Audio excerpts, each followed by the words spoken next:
Hello বন্ধুরা, আজকে হচ্ছে তোমার 28শে ফেব্রুয়ারি। আমি আর আমার মেয়ে বেরিয়ে এসেছি হাতিবাগানে, কেনাকাটা করেছি। আর এখন এসেছি ডিম্পিতে খেতে। ডিম্পি হাতিবাগানের বিখ্যাত, সবাই জানো, একেবারে পেঁয়াজ রসুন ছাড়া, একদম পুরো ফুল ভেজ। এই যে রাজা হাত পা ধুয়ে এসছে, এবার আমরা পকোড়া খাবো, তাই তো? পনির পকোড়া খাবো আর কফি খাবো।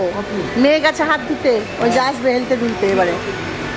আর আমরা খাবো, আর বাড়ির জন্য খাবার পার্সেল করে নেবো। তো এখানে এসে নিলাম।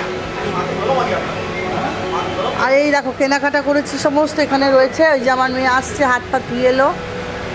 আর অনেকটা রাত্রিরও হয়ে গেছে বলে আমরা খুব বেশি কেনাকাটা করলাম না। এই যে মেয়ে, আমার মেয়ে, এবার আমাকে দেখা। হ্যাঁ থাকবে, ওয়াশরুম থাকবে। মেয়ে হাত ধুয়ে এলো, আমরা হাত ধুয়ে এসেছি। মেয়ে হাত ধুচ্ছে, তারপর বলছে দাঁড়াও। আমার পুতুল পুতুল মেয়ে, পুতুল। হ্যালো, চলে এসেছি, বুঝতে পারছো। আজ অনেকদিন বাদে হাতিবাগান শ্যামবাজার গেলাম। আমি বাড়িতেও লাগছি, কেনাকাটা করেছি। আর এখন আমরা খাবো পকোড়া কফি, তারপরে বাচ্চাদের সবাই পার্সেল করে দিয়ে যাবো। আর তোমরা সবাই ভালো থেকো, আমরা ভালো আছি।